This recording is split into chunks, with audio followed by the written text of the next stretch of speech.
Rio Grande do Norte, capital natal. Em cada esquina um poeta, em cada beco um jornal. O texto que traz esse antigo ditado ainda conta que a incidência de poetas por habitante na cidade é maior do que em qualquer outro lugar do país. Eu não duvido. Basta caminhar um pouco pela cidade para encontrar um monte de poetas pelos bares, sebos, nos becos, nas praças, até dentro de ônibus eu já vi.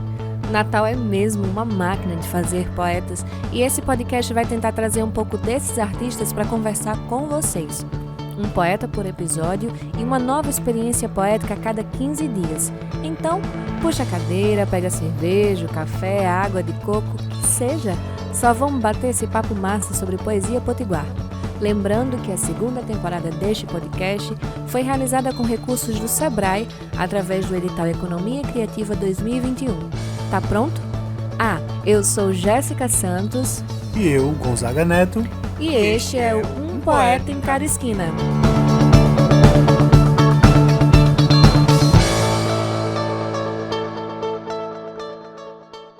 Natural de Angicos, graduada em Serviço Social, Direito e mestre em Direito pela UFRN, Carmen Vasconcelos atua na cena literária potiguar há mais de 20 anos e já publicou Chuva Ácida, Destempo, Caos no Corpo e Uma Noite Entre Mil. Poeta, cronista e observadora atenta dos acontecimentos dos nossos tempos, Carmen aborda em seus textos temas como o tempo e a busca da poesia na vida, além de um lirismo intimista carregado de metáforas numa poesia e prosa cheia de simbologias. Com vocês, Carmen Vasconcelos. Carmen, mais uma vez, literalmente mais uma vez, muito obrigada por estar aqui, por aceitar conversar com a gente e conversar com a galera que está ouvindo, para a gente se conhecer um pouco mais, enfim, mostrar a mulher maravilhosa e poeta incrível que você é. Obrigada e obrigada. Obrigada mais uma vez. Para mim é uma honra, um prazer estar aqui com vocês. Bem, a gente vai pedir aquela velha e maravilhosa indicação, né, de algo que você leu, ouviu, viu, enfim, que acha importante que as pessoas consumam em algum momento da vida.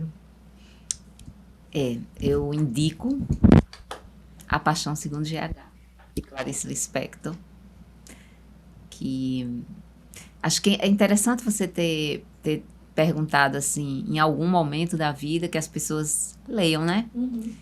Pois é, eu acho que é exatamente isso. Em algum momento da vida as pessoas têm que passar por essa travessia que é esse livro.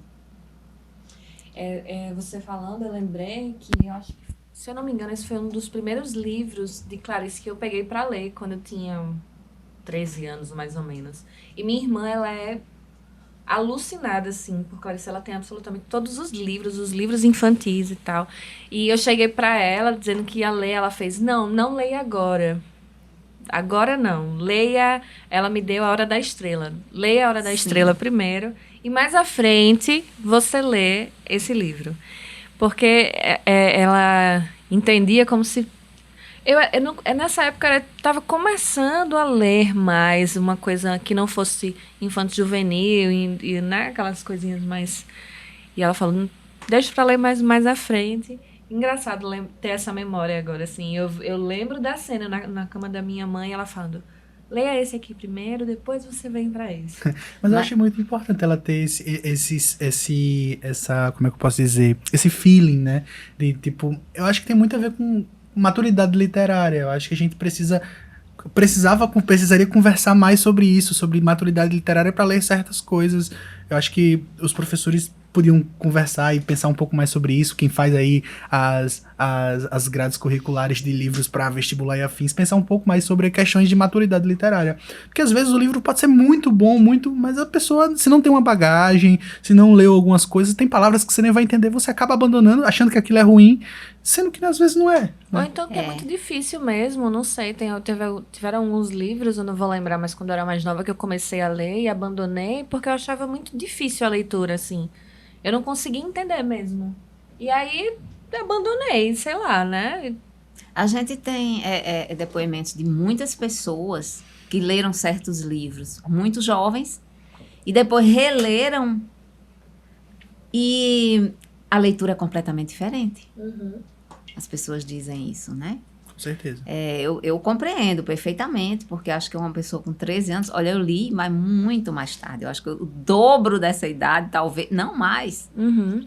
Acho que mais do que o dobro dessa idade. Eu não li com a paixão. Talvez porque não tenha encontrado antes. Também Sim. tem isso. Mas eu li com mais de 30 anos A Paixão Segundo GH.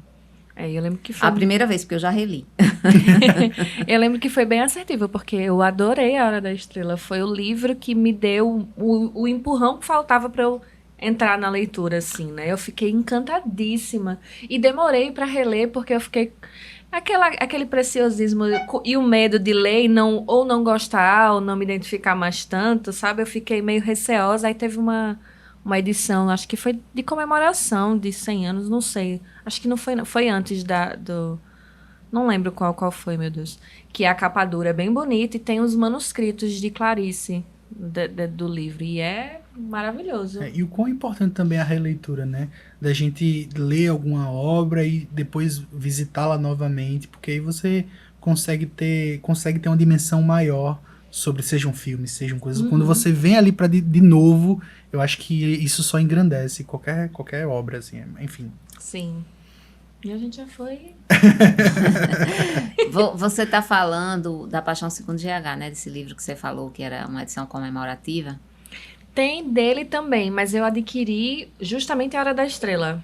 Sim, porque eu sei de um que eu tenho, da Paixão Segundo GH, que é uma publicação conjunta com uma editora daqui da América Latina, não sei se é do México, e que tem uma fortuna crítica também, tem várias críticas sobre isso, sabe? Uhum. Benedito Nunes, não sei, várias pessoas falando sobre o livro. Tem A Paixão Segundo GH, tem os manuscritos, inclusive tem um manuscrito que nem é da Paixão Segundo GH, é de A Bela e a Fera. Sim. É um livro muito bonito esse, papel bíblia.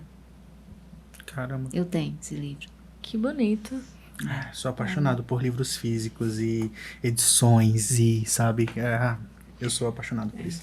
Mas realmente em algum momento da vida, talvez não aos 13 anos, ou quem sabe, aos 13 anos, você tem que fazer essa travessia. Eu acho interessante que você faça essa travessia. Ótima indicação. Que tem as epifanias, no dizer dos críticos de Clarice, né, que desse livro, especificamente A Paixão Segundo GH, que falam muito em epifanias, né? Da protagonista Uhum. e, certamente, estendida às pessoas, aos leitores. Clarice é uma figura muito engraçada, assim, no sentido que ela é muito misteriosa, né? Eu vejo as entrevistas dela, ao mesmo tempo que ela tá desconfortável ali com a entrevista, ela parece ter muita coisa pra falar, ao mesmo tempo que ela tá, sabe, é uma criatura que talvez se a gente pudesse voltar no tempo, seria interessante de sentar numa mesa e fazer um podcast com ela. Eu só tô cansada, né? A icônica frase dela. Carmen, antes, né, a gente sempre gosta de dar uma sacada, ver entrevistas, ver essas coisas do autor. E aí a gente viu numa entrevista que você deu, né, que você falou que achava que era sua avó. Não no sentido literal, obviamente, mas por ter tanta influência dela na sua vida, né, na sua construção enquanto pessoa, que você achava que era sua avó. Conta pra gente um pouco dessa visão, dessa história, né, e também, óbvio, as pessoas querem saber de onde você veio, onde você nasceu, qual a sua trajetória até aqui, enfim, conta um pouco pra gente sobre isso. Eu continuo achando que eu sou minha avó. Porque eu sou, assim, tão identificada com ela e acho que com a vida que ela teve. Eu sou tão... O que eu sou é tão o que ela passou para mim, que eu acho que eu, de certa forma, incorporei, né? Eu acredito muito num culto amoroso aos antepassados. Eu não tenho nenhuma religião, e de forma que isso não é... Porque existem religiões que cultuam antepassados, né? Não é o meu caso, mas eu acredito num culto amoroso. Eu acho que a gente carrega os antepassados. Eu acredito que carrego minha avó, meu pai, minha mãe, E acredito também que carrego gente que eu nem conheci. Como, por exemplo, o meu bisavô, pai dessa minha avó, que me ensinou a amar a literatura. Minha avó que me ensinou a amar a literatura. Por isso que eu me considero ela também. Mas esse pai da minha avó, ele foi um abolicionista.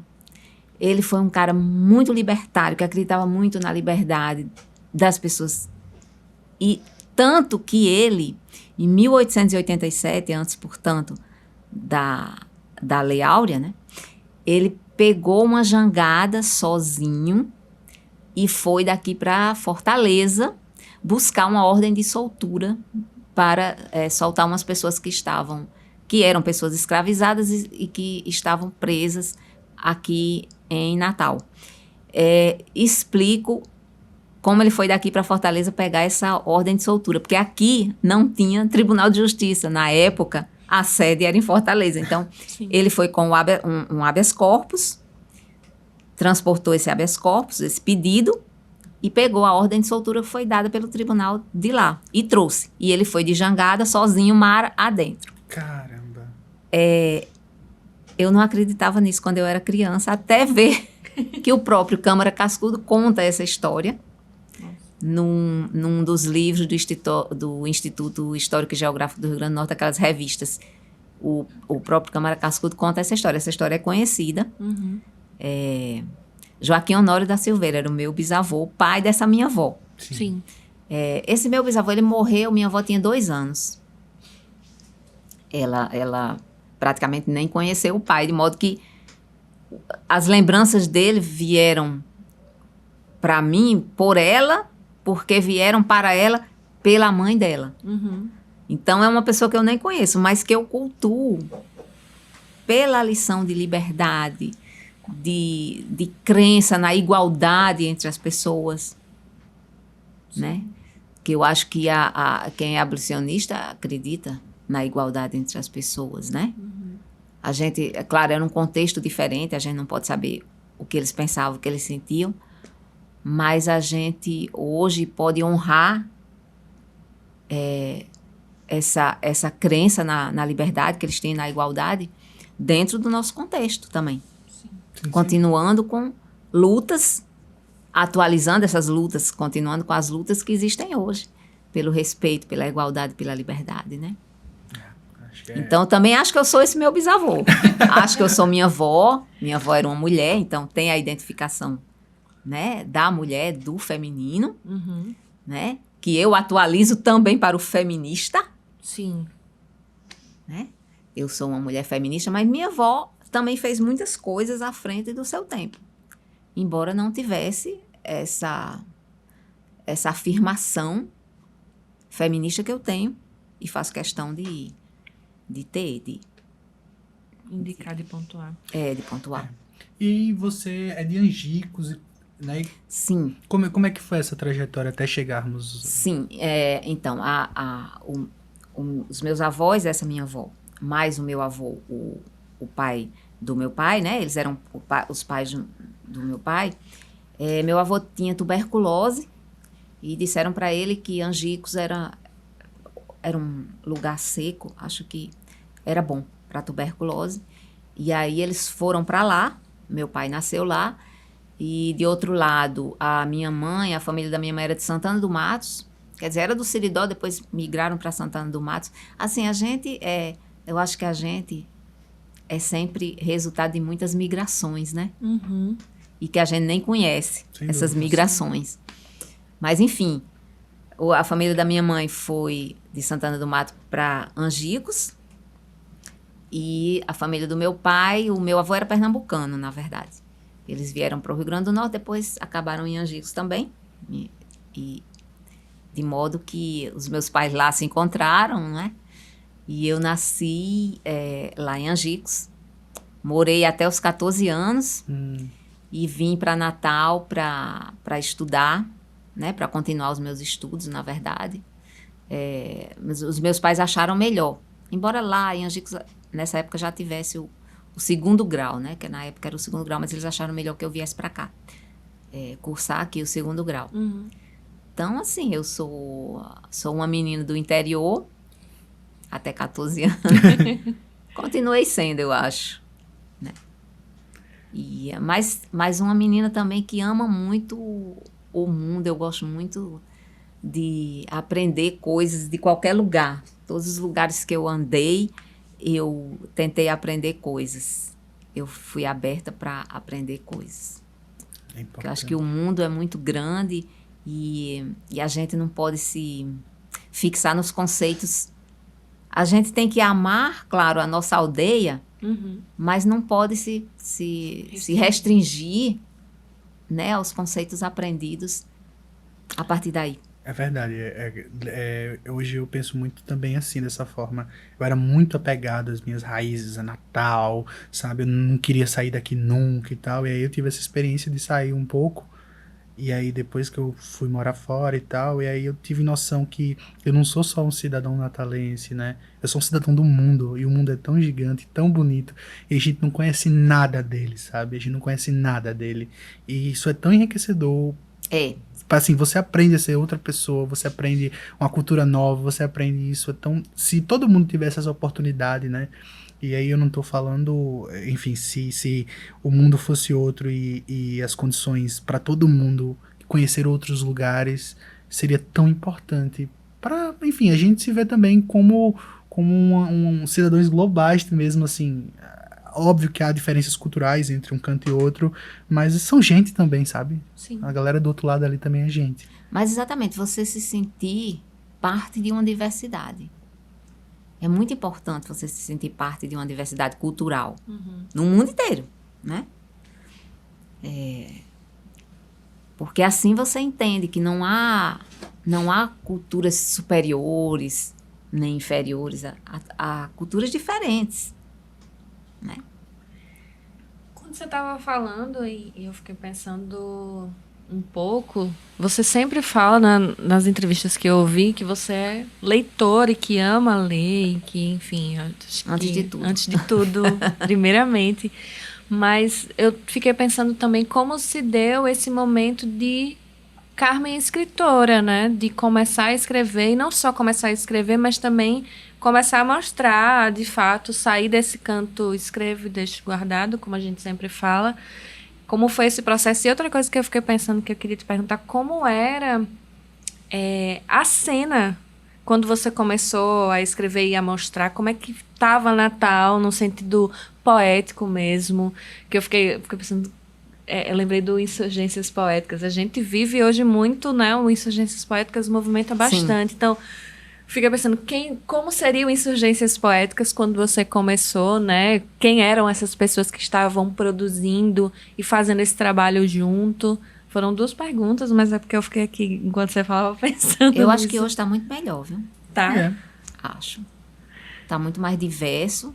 Tem uma possibilidade, as pessoas têm possibilidade, até por causa das redes sociais, as pessoas têm possibilidades muito maiores de mostrar o que fazem. Sim. Eu acho que está muito melhor. Eu acho que na época que eu comecei, tinha uma espécie de cânone, sabe? Que não tem sentido. Não tem sentido você cristalizar esse tipo de coisa, cristalizar a cultura, cristalizar a literatura. Não tem sentido. Então, o interessante é que as pessoas tenham possibilidade de conhecer muitas coisas. E você vai escolher uma coisa, eu vou escolher outra. Não tem essa de cânone. Eu acho que cânone empobrece. Sinceramente. Frase pra camisa, gente.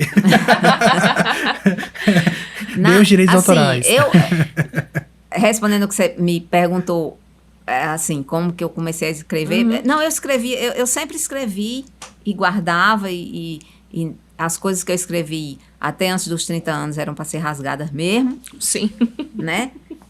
Nem sei se as coisas que eu escrevi depois também não eram para ser, mas enfim. A trajetória foi que as coisas que eu escrevi depois dessa idade, eu de fato comecei a mostrar, né? Especificamente Chuva Ácida. Eu tinha um professor de direito, eu fazia direito nessa época, Marcelo Navarro, e ele chegou a ver, através de uma amiga, assim, as coisas que eu estava escrevendo, E aí ele mostrou a Luiz Carlos Guimarães. E Luiz Carlos Guimarães me chamou na Fundação José Augusto. Uhum. E a partir daí, como ele tinha um cargo dessa coisa de literatura, não sei se era coordenador, não sei como era o nome, mas a partir dele é que a Fundação José Augusto publicou Chuva Ácida. E Sim. posteriormente publicou também Destempo. Os meus 2 primeiros livros foram publicados pela Fundação José Augusto, né? Mas na época era muito difícil publicar. Eu não sei se era muito, acho que era muito difícil. Para mim, assim, foi mais fácil até. Porque Luiz Carlos gostou Sim. do que eu escrevi. Uhum. Mas era difícil.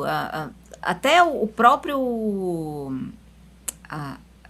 o como fazer, começar a produção do livro.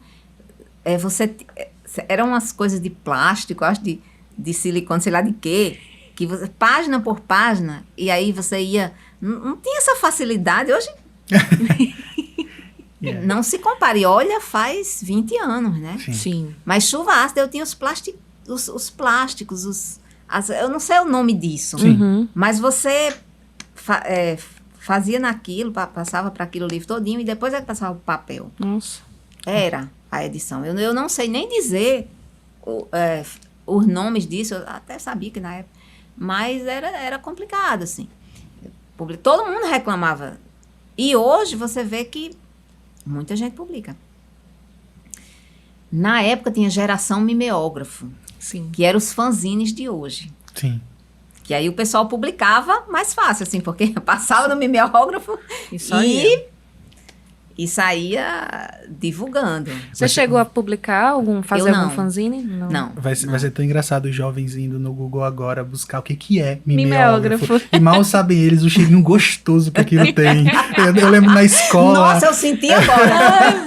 Ai, muito bom. Eu lembro na escola, quando as pessoas iam passar atividade, eu ficava com aquele cheirinho, nossa, cheirinho de álcool gostoso. Vão lá no Google, jovens, verdade. procure o que é mimeógrafo. Mas eu acho massa isso também, né, dessas gerações ditas marginais, né, que intitulam assim, de buscarem esse lance de fazer resines, de jogar as coisas no mundo, porque se naquela época era difícil, hoje publicar um livro, hoje continua sendo, apesar de ser mais fácil, mas ainda assim é muito caro e é muito importante ter a galera do zine ali, das zines, que são mais baratas de produzir, mais baratas para vender, e ali é o primeiro contato do público com a literatura de alguém, né? Muito importante se manter essa cultura. Eu acho um outro caminho muito incrível, né? Eu não sei se é uma espécie de iconoclastia. Tomara que sim. Mas é um outro caminho mesmo. Sim, é o que possibilita outras coisas, né? Brincar, mais experimentar e tal.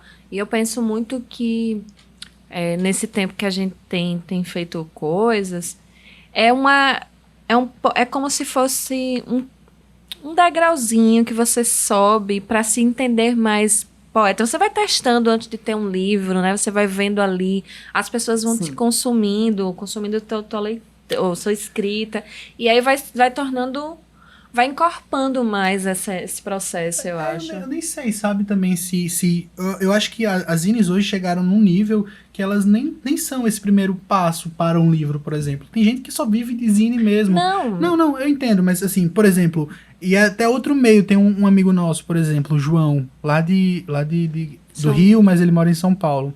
Ele fez uma zine, enfim, é uma longa história, mas a zine ela dentro de um bolso, sabe? É um poema dentro de um bolso, ou então são outras possibilidades estéticas, né, que o livro não lhe possibilita hoje em dia. Então, Sim. eu acho que é muito mais, hoje a zine está se tornando muito mais um outro meio do que algo antes do livro, entendeu?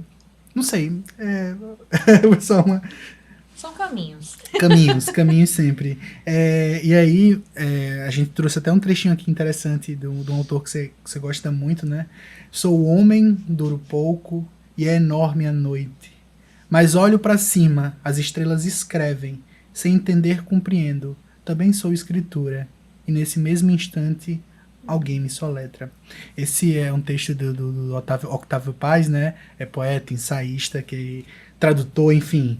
diplomata mexicano, responsável por fazer você comprar várias edições de livros que a gente sabe que você gosta. Você já falou aí de Clarice e a gente também gosta aqui muito. Eu queria entender um pouco desse encantamento que você tem com ele, da importância dele para a sua poesia. E voltando um pouco também, a gente percebe também nos seus textos como é que eu posso dizer, uma influência da mitologia grega, né? E aí eu queria entender sobre essas suas influências, tanto do Otávio, tanto da mitologia grega, porque eu acho massa a gente saber o que está por trás dos textos. Ok. Mitologia grega, a gente vai voltar para minha avó. Olha aí. Para mim, né? Sim. Sou ela. Desde criança, ela me introduziu nesse universo, né, da mitologia grega, mas não só. Na verdade, minha avó me contava também muitas histórias de fada, e é interessante que essas histórias de fada não aparecem muito nos meus textos, né? Porque eu fui cria de história de fada. Sim. Daquelas netinhas que deitavam no colo da avó e dormiam escutando histórias de fadas. Mas talvez, antes dessas histórias de fadas, tenha vindo a mitologia grega forte. Eu lembro, tenho uma lembrança bem antiga, de álbum de figurinha de mitologia grega. Sério? Era. Ela comprou para mim um álbum de figurinha. E ela comprava as figurinhas, eram os deuses gregos. Que massa. E romanos. Gregos e romanos, né? Porque eles tinham nomes diferentes. Não sei se esse álbum era com os nomes romanos e tudo. Mas muito cedo eu aprendi, inclusive, a saber isso, né? Que havia a mitologia grega e depois os romanos dominaram a Grécia, né? Dominaram a Grécia politicamente, mas beberam culturalmente da Grécia. Então, essa mitologia grega me chegou muito cedo. Ela também me contava coisas da mitologia brasileira, por exemplo, do folclore. Mas isso também não aparece. Por quê? Porque a gente é a gente, né? Apesar de eu ser ela, alguma coisa em mim se fascinou por deuses gregos desde sempre. Então, sem reverência, mas é a minha religião, talvez. Né? Porque, como eu não tenho religião, minha religião, na verdade, a minha avó, de novo, ela escreveu uma espécie de poema, uma vez, que tinha um verso que eu peguei para mim. E que eu repeti, não sei se é nesse livro que tá. Minhas estantes são altares. Que bonito. Ela escreveu isso. E ela era uma pessoa muito religiosa. Então, ela escrever minhas estantes são altares, isso aí é uma heresia. Sim. Porque os livros, se você diz que as minhas estantes são altares, quem são os deuses? Os autores Sim. dos livros que estão lá. Ou os livros. Eu peguei esse verso e fiz um poema onde eu inseri esse verso. E acho que é isso, sabe? Para mim, a minha religião é a literatura, são as artes. Sim. E aí, só antes da gente de voltar para Otávio Paz, você falou sobre a sua avó escrever, então eu não sabia dessa informação. Ah, pois ela escrevia. Conta mais pra gente sobre sua avó escrever, gente. Ela escrevia. Infelizmente, eu só tenho que ela escreveu esse poema. E como ela era professora, ela escrevia também muito sobre histórias. Ela escrevia coisas para a escola, assim, discursos para a escola. Eu tenho várias coisas desse tipo. Mais poema, eu só tenho isso dela. É um poema que ela escreveu e que ela inseriu esse verso. Minhas estantes são altares. Que bonito. Mas eu sei de alguns poemas que ela escreveu e deu de presente a um amigo que era professor de português, de quem ela gostava muito. Era um rapaz. Ele foi até meu professor. Esse rapaz morreu bem cedo porque ele era epilético e ele teve uma crise dentro do açude. Poxa. Foi uma coisa bem trágica. Ele foi meu professor de português, ele era um excelente professor. E ele era muito amigo da minha avó. E em Angicos, poucas pessoas gostavam, eram leitores, assim, leitores muito assíduos, né? e gostavam muito de literatura, então eles tinham essa identificação. E eu me lembro que ela deu para ele esse caderno. Eu acho que ela deu para ele ler. Mas a família... Eu tive acesso a esse caderno. Eu estou dizendo que ela deu para ele ler, porque eu vi lá ela dizendo... Era para ele ler, sabe? Mas eu acho que a família dele entendeu que era dele. E, enfim, esse livro não sei nem se ainda existe. Enfim. Olha aí, quem sabe, família, se está ouvindo esse podcast, devolvam, por favor, o livro da avó de Carmen. Qual é o nome da tua avó? Joana Moura. Dona Joana Moura. Olha que importância que Joana Moura teve para a literatura do Rio Grande do Norte, né? A literatura do Rio Grande do Norte. Afinal, eu acho que a gente aprende muito pelo exemplo, né? Você falou que sua avó lia para você contos de fadas. Tipo, ninguém aprende, ninguém se torna leitor, o pai obrigando a ler. Ninguém se torna escritor, o pai obrigando a escrever, o pai ou mãe, né? Eu me tornei leitor vendo meu pai ali toda noite lendo. Acredito que o fato da tua avó ler para você vê-la lendo, você vê escrevendo, isso você acaba, né, nós somos nossos pais, nós somos nossos avós, acho que a gente acaba querendo ali imitar e aos poucos a gente vai tornando. Então, sim, a importância do exemplo, né? Sim, Otávio Paz. Vamos lá. Vamos lá, né? Vamos para outra mitologia. Eu adoro mitologias. Depois eu me fascinei pelos deuses do candomblé. Quando eu fui pela primeira vez a Salvador, aquilo para mim foi assim um fascínio tão imenso por aqueles orixás. Sim. Que aí depois eu fui estudar, fui ler sobre isso, né? Mitologia africana, enfim. Mas Otávio Paz é o seguinte, eu já escrevi, assim, eu já escrevia um pouco e tal, sempre escrevi, sempre li, nunca tinha lido Otávio Paz. Não sabia nem da existência dele. E eu fui para Santa Catarina, foi uma viagem que eu fiz a Santa Catarina, Rio Grande do Sul, e eu estava em Santa Catarina, cheguei no hotel e eu estava na recepção lá e tinha os jornais, né, que eles sempre deixam jornais. E eu peguei o caderno literário desse jornal e tinha lá uma matéria sobre Otávio Paz com os poemas, que depois eu fui ver que era do livro Águia ou Sol. Uhum. Era prosa poética. Esse livro é todo prosa poética. E quando eu li aquilo dali foi... Eu me lembro que tinha um que era A Mariposa de Obsidiana. Que era uma coisa... Eram trechos. Eles publicaram trechos, mais ou menos longos. Uhum. Mas era uma coisa tão arrebatadora que eu disse para mim, eu quero escrever assim. Isso daí é o que eu quero fazer. Uhum. E eu acho que aquilo mudou completamente, realmente, a minha escrita. Eu considero que ele seja uma influência muito poderosa para mim. Bom. Esses encontros, eles são muito importantes, né? Quando a gente consegue quando a gente consegue, não. Eu não sei se a gente que encontra esses autores ou eles que nos encontram de alguma forma, né? E Otávio Paz, ele tem assim, a escrita dele é muito, muito tocada também por deuses astecas, né? Sim. Porque ele é mexicano, então ele bebeu daquela cultura toda. Ele tem um livro sobre o México. O Labirinto da Solidão. Que bonito. Lindo. O livro é muito bonito. Sobre os mexicanos, sobre o México. E ele fala muito, não só nesse livro, mas nesse livro especificamente, ele fala muito daquela relação que a cultura mexicana tem com a morte. Ele fala muito dos deuses mexicanos. É lindo esse livro, muito bonito.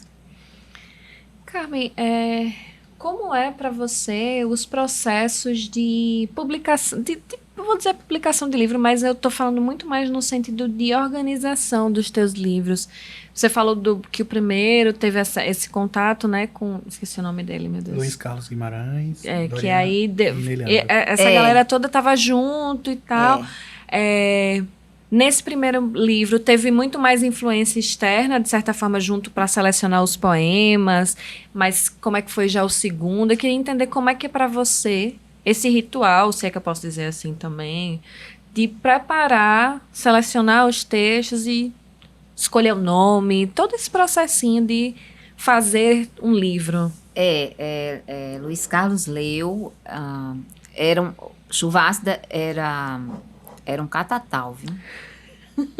Era uma coisa assim. Eu me lembro que na época que ele leu, ele disse assim, olha, você tem aí você tem produção para mais livros, assim. Mais 1 ou 2. Nada ficou. De Chuva Ácida só ficou o que é Chuva Ácida.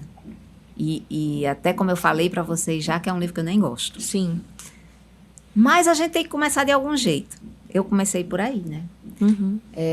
Luiz Carlos leu, Ney Leandro leu, até fez umas anotações, eu me lembro. Dorian leu e me deu as opiniões dele.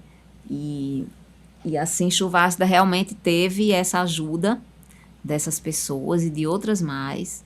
Alguns amigos também que leram. Foi talvez o livro mais, assim, que teve mais gente que leu antes e que deu opinião. Algumas como eu também tinha contado para vocês, né? Que a minha amiga me disse aí, não é poesia, é coisa de mulher mal amada, né? Com o que eu não deixo de concordar hoje em dia, olhando em retrospecto. Não, olhando em retrospecto, não. Naquela época isso já me fez pensar. Sim. Foi muito bom isso daí, sabe? Eu acho que isso daí transformou os outros livros. Isso foi muito bom pra mim. O livro já tinha sido publicado, assim, eu tava pra ir, né? Não, ela leu antes e, inclusive, fez com que eu tirasse muita coisa. Sim. Você mandou esse livro pra sua amiga e ela respondeu no mandei os manuscritos, né? Não foi o livro não tinha saído, não. Sim. Ela me escreveu, É importante também da gente ter amigos sinceros, né? Amigos que não só passam a mão na nossa cabeça. Eu acho, porque, olha, o fato de eu começar a trabalhar muito mais nos poemas, a tentar separar os poemas, e que aí é Otávio Paz que diz, aquilo que gera o poema é uma realidade, o poema é outra realidade. Sim. Então, na minha cabeça é o seguinte, o poema tem que ser outra realidade. Porque se ele ficar apegado àquilo lá, ele só vai significar alguma coisa para mim. Já se ele for outra realidade, ele vai significar alguma coisa para outras pessoas. E é o que o poema tem que ser. Sim. Senão, não serve. Senão, não publica. Senão, é coisa de... Senão, sabe, não vale a pena, realmente. Então, o poema tem que ser outra realidade. Você pode... ter 1000 coisas acontecendo na sua vida e isso gerar poemas, que claro, você como diz Conceição Evaristo, escrevivência, né? Você escreve a partir do que você vive. Sim. Mas aquilo tem que significar alguma coisa para a vida de outra pessoa. Sim, não é? Sem dúvida. Então é nesse sentido que Otávio Paz fala, o poema é outra realidade. E aí eu vejo é muito engraçado os tempos. A gente, quando começa a escrever, quer logo lançar um livro, né? Quer logo lançar, meu Deus, preciso lançar um livro, preciso botar meus textos na rua, preciso que as pessoas leiam. E aí o tempo pro segundo demora mais um pouquinho. E eu sinto que quanto mais livros você lança e quanto mais tempo você publica, mais esses anos ficam espaçados. O espaço entre um livro e outro fica mais distante, né? Eu lancei meu primeiro em 2016, fui lançar o segundo agora, 5, 6 anos depois. Sim. E aí eu também... acho que influencia muito como você olha para os seus textos antigos, né? Dorian fala, a palavra desgasta. Isso. E a gente acaba olhando atravessado para os nossos textos antigos, para os nossos livros, para as nossas coisas, né? Hoje eu conto muito com a ajuda de Jéssica, assim, Jéssica me fala muito, olha com carinho para os seus, sabe? Olha com carinho para os seus textos antigos. Eu lancei meu primeiro livro em 2016, e aí eu odeio aquele livro, assim, com todas as minhas forças. E ela, olha com carinho, porque lançar aquilo ali trouxe você pra cá, né? Abriu caminhos. E de fato, abriu. Eu acho. Acho que mesmo que a gente não olhe pro...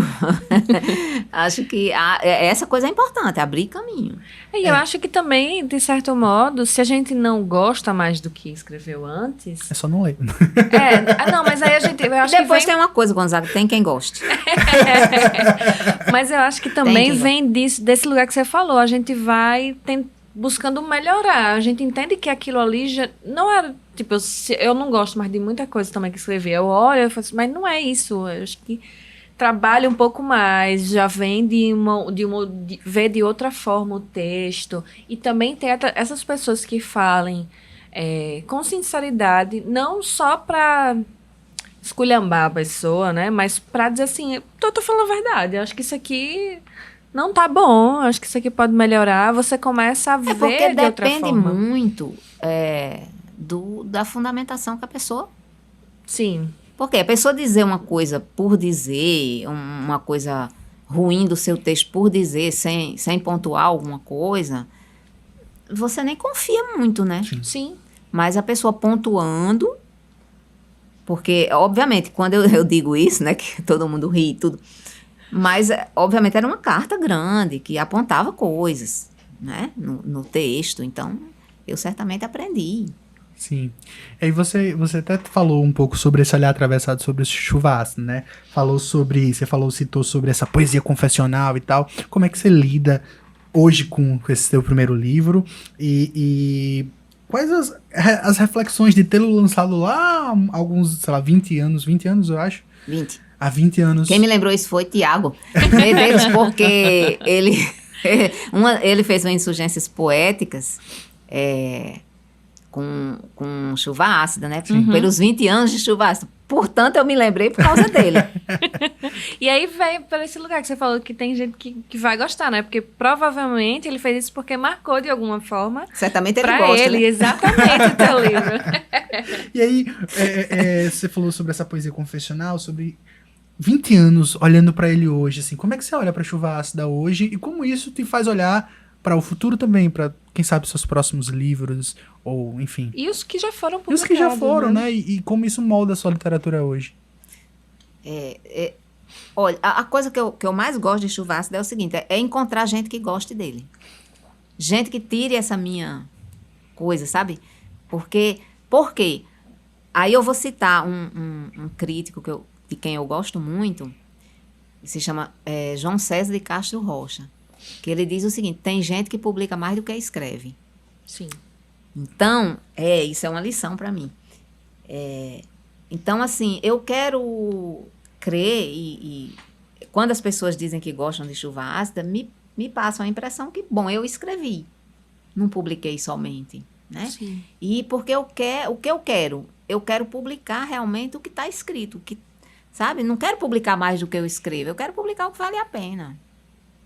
Então, eu olho para os meus 2 livros de poemas depois de Chuva Ácida, que são Destempo e o Caos, que é isso aí, né? Uhum. Caos no Corpo. Eu olho eu gosto deles, de ambos. Acho que eu trabalhei muito neles, assim, eu gosto dos poemas, gosto mesmo. E isso me conforta, né? Então, assim,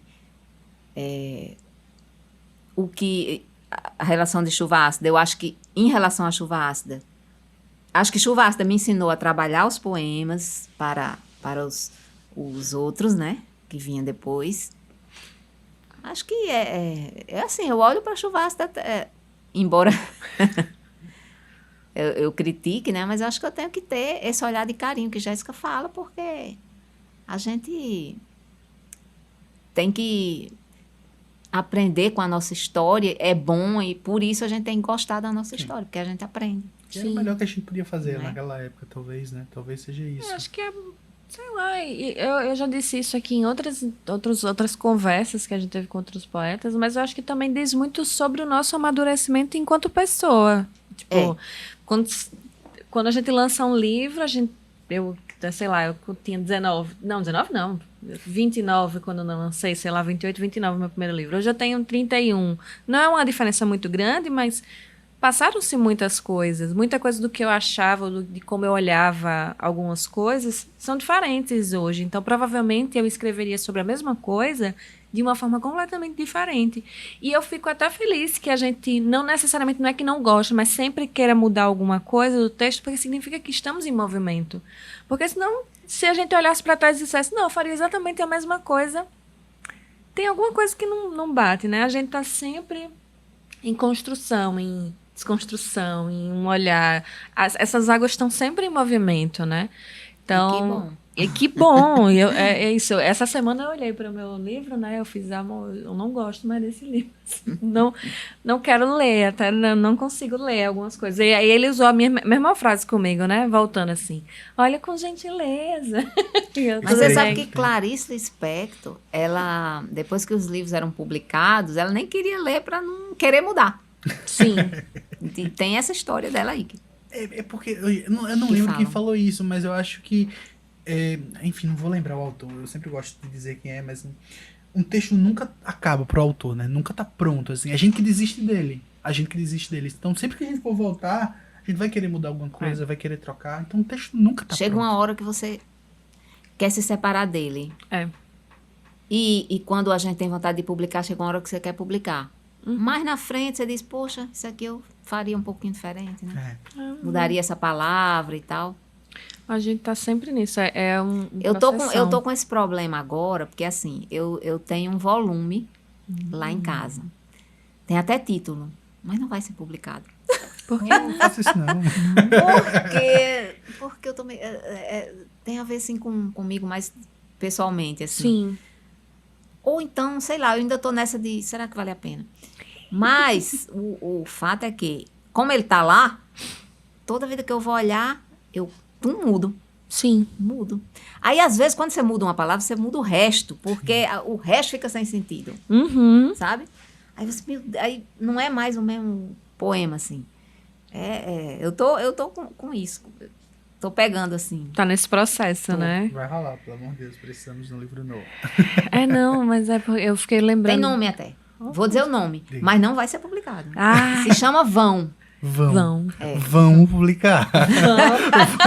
Vamos publicar, pelo amor de Deus. Por favor, Carmen. Mas sabe por que é? É porque eu escrevi, é um volume, realmente tem poema suficiente para publicar.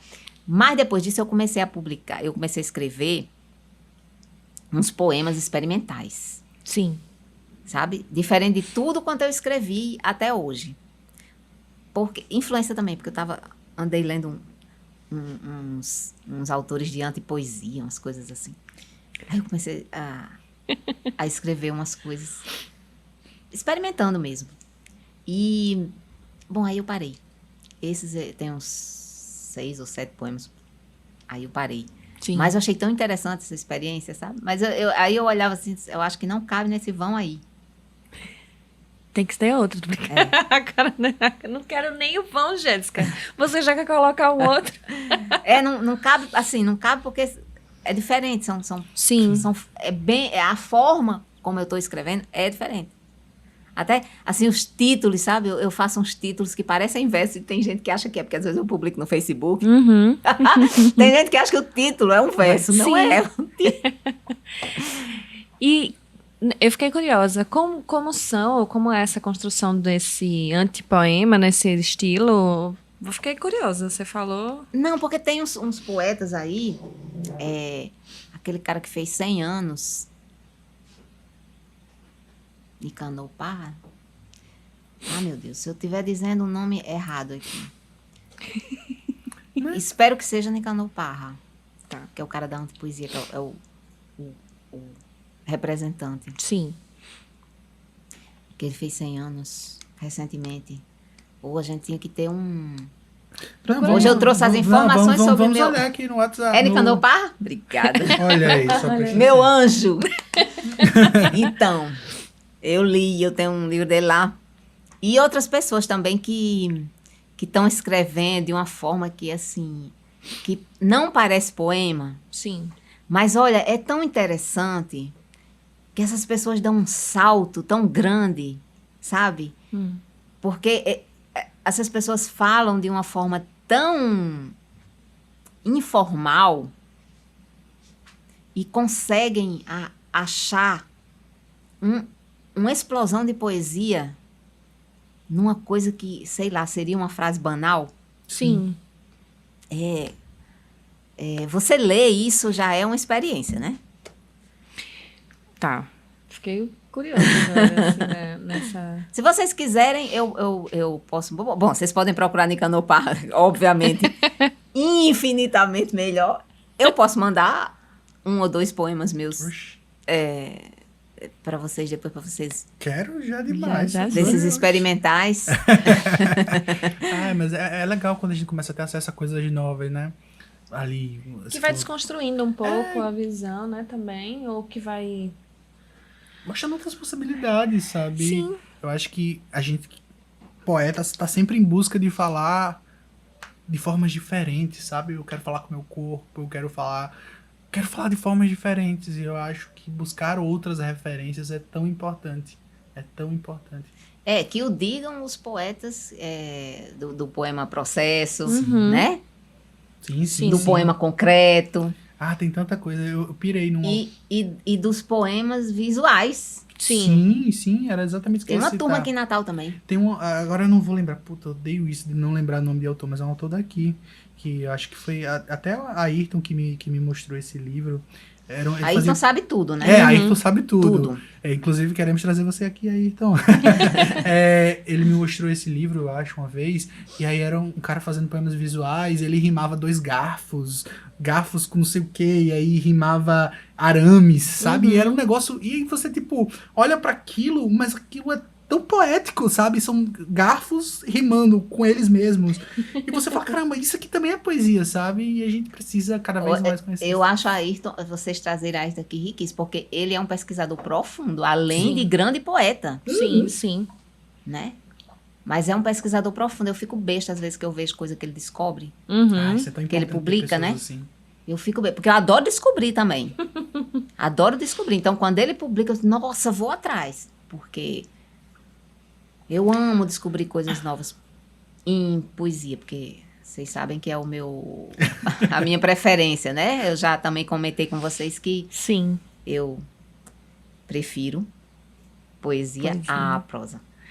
A gente convidou ele para essa temporada, mas terminou não dando certo por outras questões, mas já deixamos o convite aberto próxima assim temporada. que for possível para ele estar conosco, porque de fato é uma pessoa que tem muito a somar, A né? gente admira muito, né? A gente conhece de longa data e a gente admira muito o trabalho que ele faz lá na Munganga também. Enfim, Sim. é um trabalho importante também, né? Porque nós estamos aqui fazendo esse trabalho de poesia, mas ali esse trabalho de pesquisa que você falou, resgatar pessoas do passado que não, lá naquela época, não tiveram o devido reconhecimento e trazer isso para hoje, né?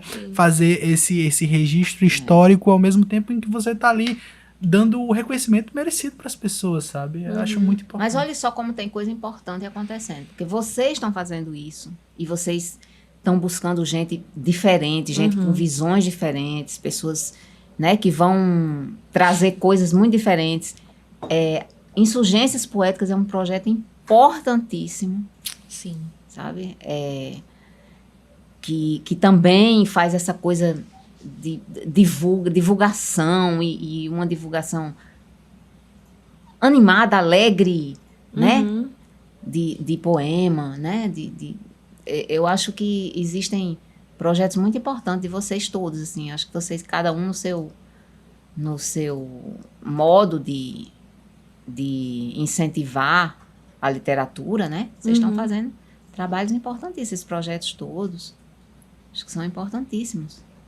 Eu acho que a gente tem estado, né? Porque não é de agora, num momento muito efervescente de valorização, de busca pela valorização, né? São muitas pessoas pensando nisso. Você disse, não é só a gente, enfim, tem muitas pessoas fazendo coisas, buscando cada vez mais, porque, de fato, tem um poeta em cada esquina nessa cidade ou mais, na verdade, nesse estado.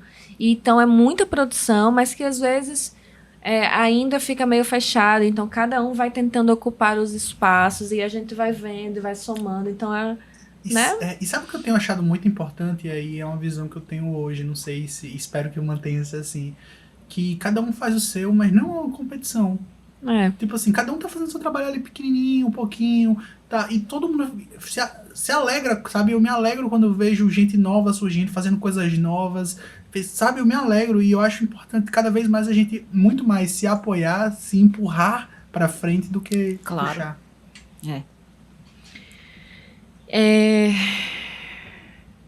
Carmen, poeta ou poetisa?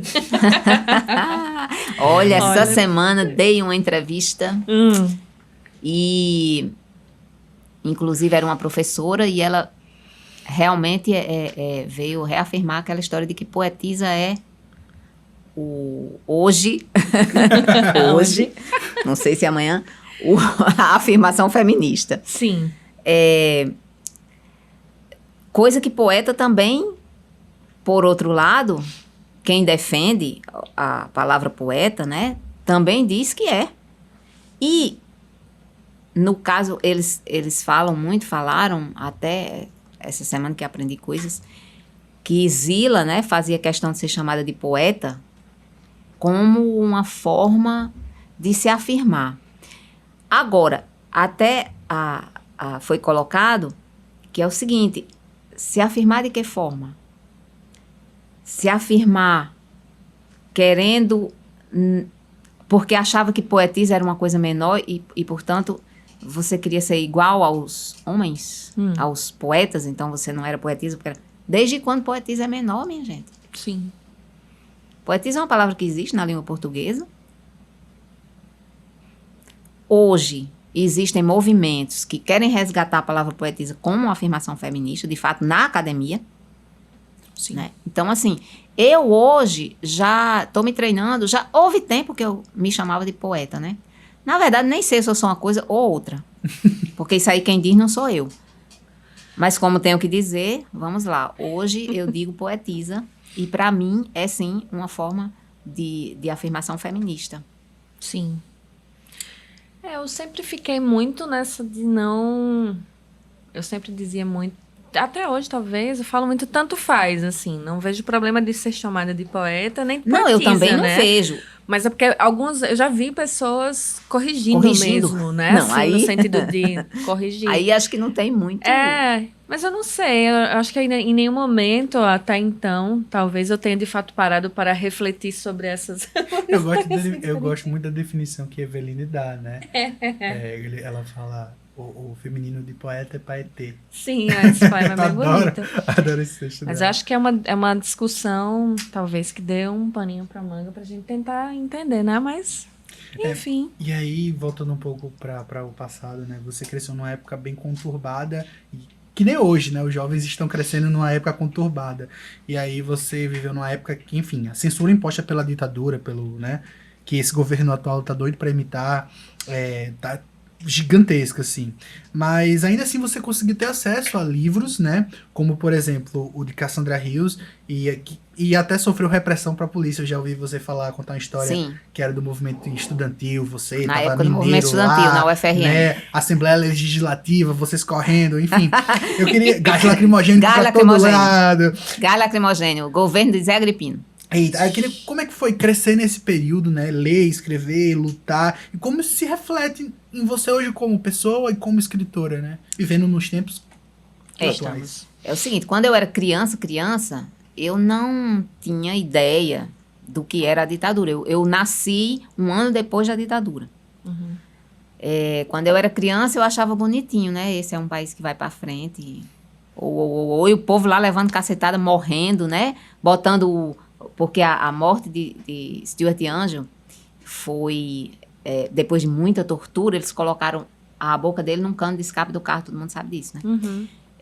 Bom, quando eu entrei na faculdade,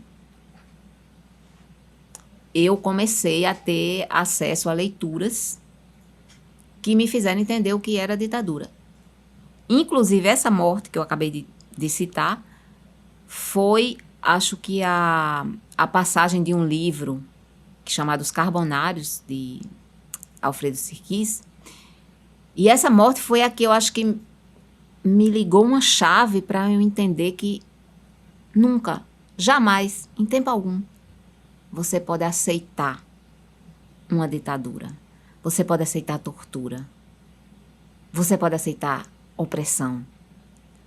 E você pode aceitar essa violência, essa cultura de morte, essa política de morte, que hoje em dia está sendo exaltada por tanta gente, porque o governo que está no país, o próprio governo, o presidente da República, exalta tortura.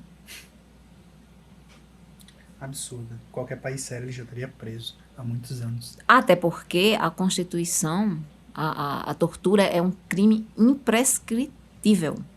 A tortura é absolutamente proibida. De todas talvez as desgraças que uma pessoa possa passar, a tortura é a mais proibida constitucionalmente. Nem pena de morte é proibida, mas tortura é. É inadmissível. Bem, quando eu entrei na faculdade, como eu estava dizendo, aí eu comecei a ler, né? Eu li esses livros, Carbonários, eu li os livros de Fernando Gabeira, e li outras coisas. Eu comecei também, eu fazia serviço social nessa época. Foi o meu primeiro curso. Então, eu tinha aulas de sociologia, aí eu lia trechos, obviamente, de Marx até também, Capital e tudo, aquela coisa da mais-valia. Então, fui entendendo isso daí. Mas eu aderi ao movimento estudantil muito por essa minha aversão total a essa coisa de tortura, de opressão. Eu sempre fui uma pessoa libertária, acho que desde pequenininha. Essa história dos livros de Cassandra Rios, que eu lia, eu ia para as bancas e, paradoxalmente, porque nós tínhamos um período de repressão, que até então eu não entendia, tinha 12, 13 anos. Mas esses livros eu encontrava nas bancas e comprava. Cassandra Rios, Adelaide Carraro, essas coisas, né? Comprava escondida, porque eu sabia que meus pais não iam, e nem a minha avó, que, aliás, disse que eu nunca lesse Marquês de Sade, coisa que eu não fiz.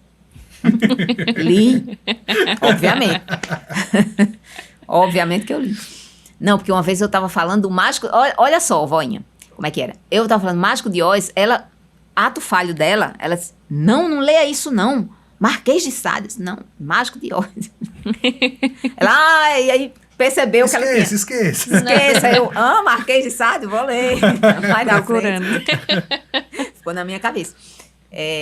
Mas aí, mais na frente, né, como eu estava falando, eu li esses livros, né, e comecei a entender realmente o que era opressão, o que era falta de liberdade. Aí eu aderi ao movimento estudantil e esse episódio que você mencionou foi... Nós estávamos num protesto e nos proibiram de fazer a passeata. Quer dizer, queriam proibir o protesto, né? Sim. Era 82, 83, por aí. Era 83, acho que era o governo do José Agripino. E nós estávamos na maternidade Januário Cico e íamos caminhando. Proibiram caminhar. O que é que nós fizemos? Alguém teve uma ideia lá, né? E aí fomos... Foi uma ideia que primeiro, os líderes assim, não gostaram muito porque tiveram medo das pessoas não irem, mas fomos separados, todo mundo... Não, é como se estivesse dispersando, mas fomos para lá, para a Assembleia Legislativa. Sim. E chegamos lá e fizemos o nosso protesto com... Depois a polícia veio com cavalo, gás lacrimogêneo, essa coisa toda, que ainda era... A ditadura, nessa época, já estava, na verdade, nos estertores, né? Estava morrendo, já em 79 tinha havido a anistia, né? O pessoal tinha voltado e tudo.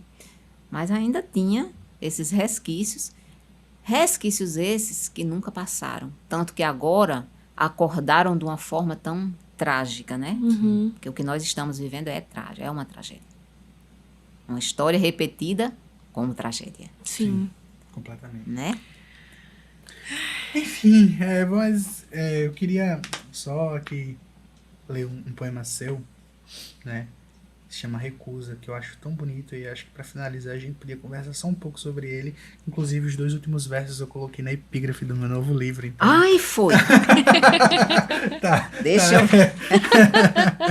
Eu ainda nem abri, viu? Eu não tinha visto nem a dedicatória. Pois é, mas eu acho lindo, assim, é o primeiro texto desse teu livro, né? O livro Caos no Corpo, pessoal. Bom, é maravilhoso. E diz assim: não tenho cio nem paciência para versos que não se fincam, poesia sem surpresa ou milagre, frases feitas de acanhamento. Recuso a palavra opaca, tensa de medo e recuos, palavra que não dá sustento. Em poesia, ponho pão e vinho, carne, transubstanciação. Pois tudo falte a palavra, só não falte atrevimento.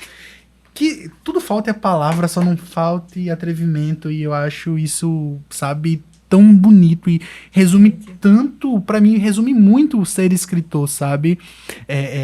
Eu sempre digo que poeta que não provoca é publicitário. Curiosamente, eu sou publicitário, mas poeta que não, a gente sabe... Sim, mas você tem muitas vidas. Você é publicitário, você é poeta, você é amante de guerra. Mas é isso, tem muitas sabe? vidas. Nós temos muitas vidas. Sim. Isso é ótimo, gente. Provocar, sabe? Atrever, atrevimento.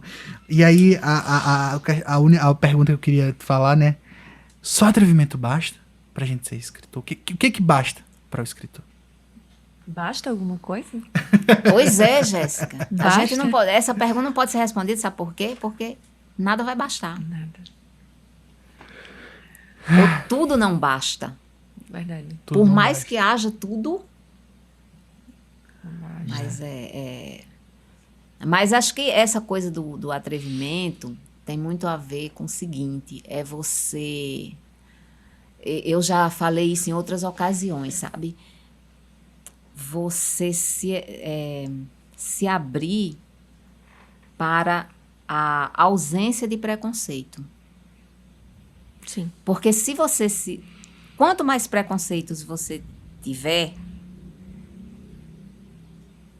a sua escrita vai ficar mais presa. Porque preconceito prende. Preconceito prende. Então, você precisa se atrever a se despir dos seus conceitos. Dos seus pré-conceitos, né? Uhum. Dos conceitos que você tem. Para você poder compreender os tantos outros que não estão em você, que você não tem, porque o mundo é aquela coisa, é diverso, volta aquela coisa de cidadão do mundo, é mais ou menos isso. Sim. Então você precisa se atrever, porque para se despir, seja como for, você precisa se atrever, né? Porque a nossa cultura, ela nos oprime de todo jeito, né? Ela é uma cultura de repressão, e acho que também para ser cultura tem que ser de repressão, né? Porque em alguma medida, para você estar numa sociedade, você tem que obedecer certas regras, né? Sim. Então, mas você individualmente, você pode questionar isso sempre. Para escrever a gente precisa ser um quarto vazio, né? E colocando coisas ali. E quando for escrever de novo, ser um quarto vazio, ou melhor, ser um vão. Deixa aí a dica. Faz sentido, faz sentido. Mas E até eu botei um epígrafe, eu botei 3 epígrafes nesse livro. Uma delas é: o amor da gente é como um vão. Ai, é linda sim. essa música. Gente, já tá pronto esse livro. Já tem até as epígrafes. Pronto, tudo. tá, só não vai ser publicado. Não, Carmen. Mas eu já Não, publiquei no Facebook vários poemas. De vez em quando eu tô publicando no Facebook. Publiquei vários. Ai, mas eu acho que é um atrevimento. Porque eu não E fico aí- guardando também, não. Eu só Sim. não publico porque, assim, eu acho cansativo O publicar. processo. Sim. Sim. Completamente. Exaustivo. É. Tem que concordar com isso. E, às vezes, é emocionalmente desgastante também. É um despejo. As pessoas, às vezes, acho que as pessoas não entendem esse processo, porque é muito desgastante mesmo.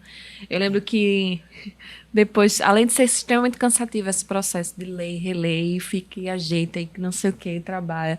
E aí faz, e o lançamento, e não sei o quê, né? Mas eu acho que a relação não é nem isso que você está dizendo, não. Isso aí é prazeroso. É o fora. O fora. Sim. É a publicação mesmo, sabe? É a relação que você tem com os outros. Sim. Aí volta lá pra entrevista de Clarice, né? Até a coisa prática, tô cansada. Tô cansada. Sobre isso. Acho que é isso. E aí eu tava Não é o trabalho interno, Sim. enquanto você tá com eles, com os poemas, não é isso, não. Convive com teus poemas. Quem diz isso? Antes de publicar, uma coisa assim, convive com teus poemas antes de publicar. Não lembro, a gente tá ótimo hoje, só esquecendo os nomes dos autores das coisas. Mas eu só queria...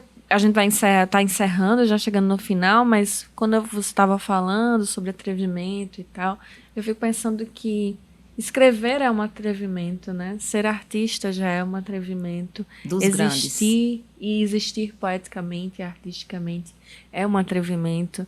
É um misto de atrevimento com coragem, com uma pitadinha de loucura, porque do nada você tá fazendo essas coisas assim. Desobediência, né? E é... Nunca reverenciar, sempre desobedecer. Sempre desobedecer. Exatamente. Enfim, eu só posso agradecer, assim, Carmen, infinitamente por tua generosidade. Duplamente.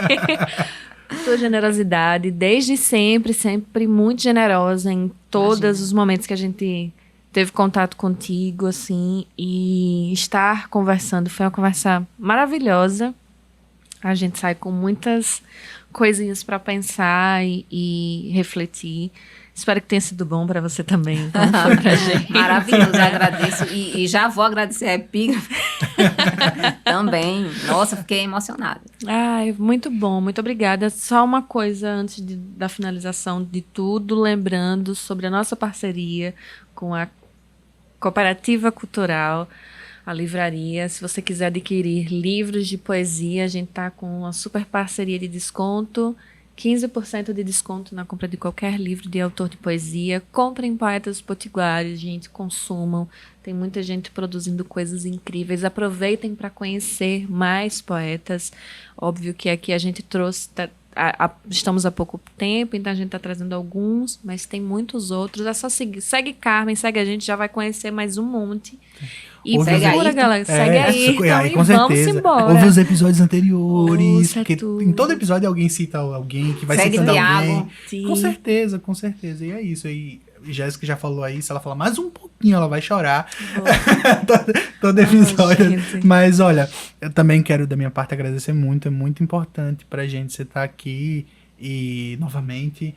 E, enfim, esperamos que possamos nos encontrar, né, em outras oportunidades. Enfim, porque é muito importante sua poesia, sua existência é muito importante pro mundo, mas principalmente, obviamente, pra poesia potiguar. E, enfim, é isso. Mais uma vez, obrigada. E queríamos deixar a palavra para você, para falar, quem sabe, sobre projetos futuros. Eu sei que você não vai, por enquanto, lançar vão, mas pode ter outros projetos. E também, se possível, dizer um poema. Pode ser do seu livro antigo, ou um poema novo de vão. Se soubesse, tinha trazido, mas eu não decoro nada, viu? Gonzaga eu não tá só decoro puxando nada. aqui. Podia até ter trazido mesmo, mas eu não decoro. Não, Então, tudo enfim. bem. Eu que agradeço imensamente de novo. E fiquei emocionada mesmo com a epígrafe. Mas agradeço muito vocês por me darem uma voz, né? Ampliarem a minha voz. Agradeço demais. Vamos ver aqui. Eu vou ler. Eu toda vida que eu pego esse livro, tem um. Acho que é um poema, porque é o poema talvez que eu mais gosto, que é aquele Os Anjos Não Têm Joelhos. Mas hoje eu vou ler um outro, do qual eu também gosto muito. Chama Linhas e Vãos. A minha pequena amiga cresceu. Tornou-se esposa e mãe com açúcar e radiância. Entre o destino e a arte, há um vão. Observe, como entre as linhas, mesmo as da mão. A minha pequena amiga me escreve linhas e vãos em papel com adereço. Amoleço. Do mar que habito, eu invento a seca praça da Sé, onde mora a sua casa. Lá, o amor é porto para nenhuma nau. A minha pequena amiga não navega. Tem os pés no chão e um automóvel. Que lindo, que bonito. Você vê como eu gosto de vão. Mensagem Vão, subliminar. vão, que é o título do livro e tudo. Mas, assim, a minha relação com os vãos da vida, que vão tem vários significados. E eu adoro palavras com muitos significados, né? Acho que é a coisa de poeta que essa coisa da linguagem, a gente vive procurando, né? A gente procura muito e novos significados, a gente quer inventar significados. E essa coisa com vãos, elas estão comigo já há algum tempo, sabe? Que permaneça. É um tema que perpassa, assim, um pouco do que eu escrevo. Que permaneça e quem sabe no futuro Saia. as pessoas estejam ouvindo esse podcast e dizendo, olha, ela nem ia lançar, mas ela lançou. Enfim, mais uma vez, é isso, gente. Fim de papo. A conversa acabou, mas não sem antes lembrar que essa segunda temporada foi realizada com o apoio do Sebrae, através do edital Economia Criativa 2021. Também contamos com o apoio de Bolo de Manhã, Marca Farte, Estúdio Carlota e Livraria Cooperativa Cultural. Para saber mais sobre o convidado deste podcast, basta acessar lá no Instagram nossa página, @umpoeta-cada-esquina. Lá também estarão disponíveis videopoemas e outras informações importantes sobre o autor. Este podcast está disponível no nosso canal no YouTube, no Spotify e no Deezer e conta com produção de Anzóis Produtora, produção executiva de Rose Nascimento, assessoria de imprensa Aline Paz, captação e edição de áudio e de vídeo pela Nobir Produtora, vinheta por Isadora Rocha, identidade visual por Felipe Anjo e Gonzaga Neto e foi roteirizado, produzido e idealizado por Jéssica Santos e Gonzaga Neto. É isso. Se curtiram, dá uma força, vá lá, compartilha com os amigos. E se não, entre em contato com a gente e diz o que a gente pode melhorar. E se tiver outro poeta potiguar para nos indicar, dá um toque aí nos comentários, fala pra gente que é sempre bom conhecer gente nova. Um abraço, um cheiro e até a próxima.